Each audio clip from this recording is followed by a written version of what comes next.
welcome back to my YouTube channel. If you're new here, welcome. My name is Opayemi. I vlog about motherhood, finance, career, and lifestyle. And if you are returning, I want to say welcome back and thank you so much for tuning in. So today I'm going to be giving out some tips. I'm no expert on how to run a successful online business in 2022. So if this video sounds like something that you're interested in, I want to encourage you to keep on watching. Why not? Alright, so you are probably watching this video because you are maybe about to start an online business, you already started an online business, or you know someone who's about to start an online business or who's into online businesses, right? So pretty much I've been doing online business for about a couple of years now. I have a company, event rental company, where I rent out chairs and tables for events. I also am into online tutoring, a little bit of real estate, and then also I've started my YouTube and Instagram influencing not too long ago. But my rental and decor business has been going on for a couple of years.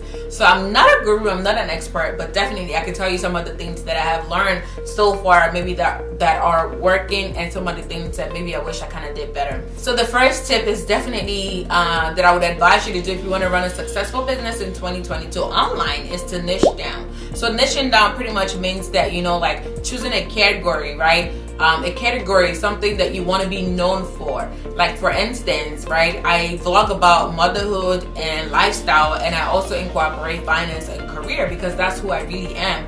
Pretty much all of the things that I'm passionate about, they're all, I kind of like squish them into one thing. So you also want to be known for that. So early when I started YouTube, I tried different things just to see what would really work. I tried makeup, I tried like decor and different things as well. But I then kind of decided to just kind of niche down into just doing this lifestyle, finance, and motherhood videos.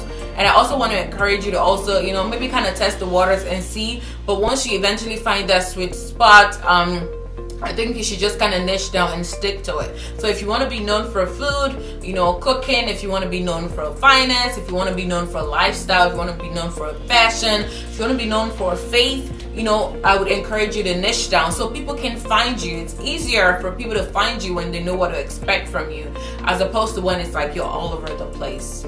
Tip number 2 is to conduct a market research or create like a persona. So for instance, my own persona could be, maybe a young woman in her 20s named Chloe, right? Who's got a family, maybe 1 or 2 kids, and also who is a career woman, maybe into tech or health, and also is thriving or trying to grow her online business, her side hustles as well. That could be like a persona. So whenever I'm thinking of how to create content, right, or market or do something for my audience, I have Chloe, at the back of my mind. And the first question I would ask is, would this cater to Chloe's needs? Would Chloe really be able to relate to what I'm about to put out? So if you also want to grow a successful business, you should also conduct market research, know your target audience, and know what your audience is expecting from you. So after you've niched down, you also want to know what your audience is expecting from you, so you can be able to deliver what they're expecting from you as well. The next tip is for you to at least familiarize yourself with like online laws and regulations when it comes to e-commerce and selling online as well. Instagram has some type of rules and laws that a lot of people probably don't know about, and YouTube as well. There are a lot of rules here on YouTube before you upload any video. There's so many processes that you have to go through, as well as Instagram as well, especially if it's a business account. So you want to know all of those things so that you do not step outside the boundary, and so that you're not marked for like copyright or whatever, and then it's like your business has to close down. So you also want to put into consideration learning the laws of whatever social media or online app that you're using to market your product. My next tip is for you to understand emotional intelligence. Like for real, like I feel like we do not talk about this a lot, but because we're no longer seen physically, right? Because many of the transactions that you would be doing as an online business would be virtually, right? It's hard for me to really tell your countenance, right, or your facial expression if I reach out to you for a product. So the way that you respond to me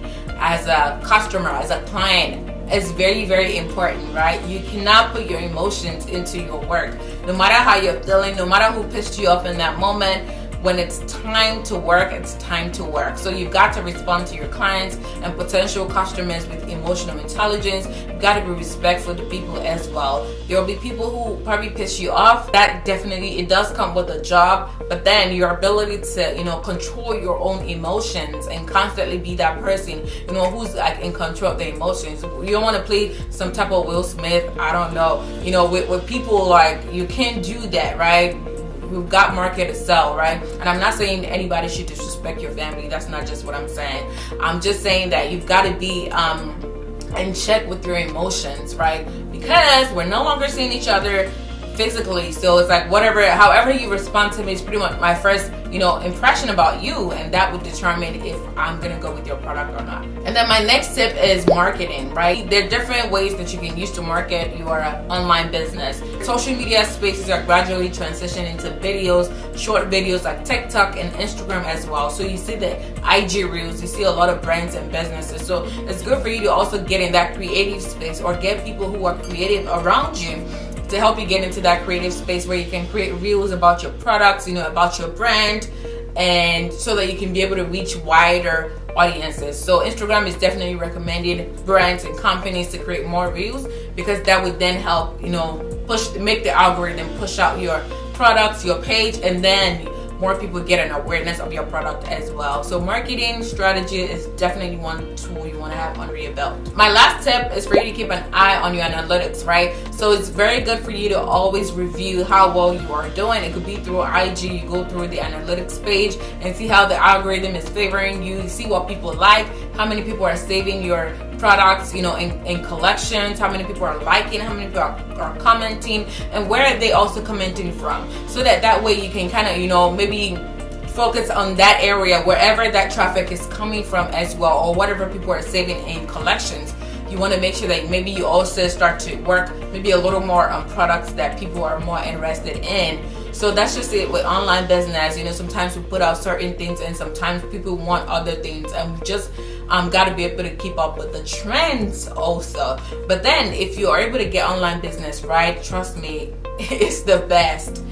It's the best for me, I can say, right? I would rather, be able to make money from my home, right? Sitting on my laptop and making money from my home, as opposed to like driving for hours, and hours and hours trying to get to a client. So I hope you've learned from this video as well. Please remember to hit that like button so that this video can go out to a lot of people who are struggling with their businesses, or who are thinking, how can I start a business in 2022 so that I too can start to, make a living for myself. And if you haven't already hit that subscribe button, please go ahead and do so. And also follow me on my social media pages at Fabulous Opie on Instagram and TikTok. And I will see you in my next video. Bye.